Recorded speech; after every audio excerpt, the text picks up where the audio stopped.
మన ప్రభువును రక్షకుడైన యేసుక్రీస్తు పరిశుద్ధ నామమున ప్రియమైన మీ అందరికీ ఉదయకాల శుభములు. 149వ దావీదు కీర్తన 4-6 వచనములు. దేవుని ప్రజలు, దీనులు, భక్తులు. యెహోవా తన ప్రజలందు ప్రీతి గలవాడు. ఆయన దీనులను రక్షణతో అలంకరించు. దేవుడు ప్రజలందు, ఆయన ప్రజలందు, దేవునికి ఎవరు ప్రజలుగా ఉంటున్నారో వారి అందు దేవుడు ప్రీతి కలవాడంట. చాలా ఇష్టం అంటే ప్రజలంటే దేవునికి చాలా ఇష్టం. ఆయనకు తన ప్రజలంటే చాలా ప్రీతి, చాలా ఇష్టం. మరి ఎవరైతే దీనులుగా ఉంటున్నారో రక్షణతో ఆయన అలంకరించు, రక్షణతో అలంకరించు. మనం బంగారం ద్వారా అలంకరించుకున్నప్పుడు చాలా ఆనందంగా ఉంటాం,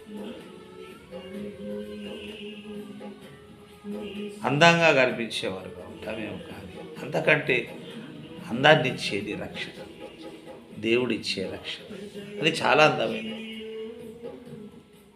ఆ రక్షణలో ఉన్నవారు రక్షింపబడినారు, చాలా అందంగా ఉంటారు. బంగారం, వెండి, మంచి వస్త్రాలు ధరించుకున్నప్పుడు వచ్చే అందం కంటే రక్షణ కలిగి ఉన్నప్పుడు కలిగే అందం చాలా విలువైనది. అది దేవుడు ఇచ్చే రక్షణ. ఆయన రక్షణతో దీనులను అలంకరించును. భక్తులు ఘనత నుండి ప్రహర్షించుతున్నారు. భక్తులు ఘనత నుండి, భక్తులు ఘనత నొందే వారికి ఘనత నుండి వారు ప్రహర్షించుతురు కాక అంటున్నాడు. వారు సంతోషభరితులై తమ పడకల మీద ఉత్సాహగానము చేదురు కాక. భక్తులు ఘనత నుండి ప్రహర్షించుదురు కాక అంటున్నాడు. వారు సంతోషభరితులు. భక్తులకు చాలా సంతోషభరితులై పడకల మీద ఉత్సాహగానం చేదురు. వారు పడకల మీద ఉండగానే వారు దేవుని స్తుతిస్తుంటారు, దేవుని కీర్తిస్తుంటారు, ఉత్సాహిస్తుంటారు. భక్తులు వారి నోట దేవునికి చేయబడు ఉత్సాహ స్తోత్రం వారి నోట.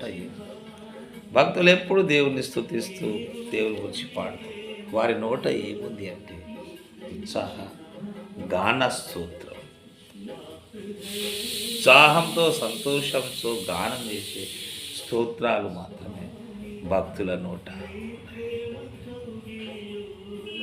నూతన సంవత్సరంలో పెడుతున్న మన నోట ఉత్సాహ గాన స్తోత్రం నోట. ఘనత నుండి మనము ప్రహర్షించే వారిగా ఉండాలి. అటు కృపా, దీవెన, ఆశీర్వాదం దేవుడు మనకు అనుగ్రహించి ముందుకు నడిపించుగాక. ఆమేన్.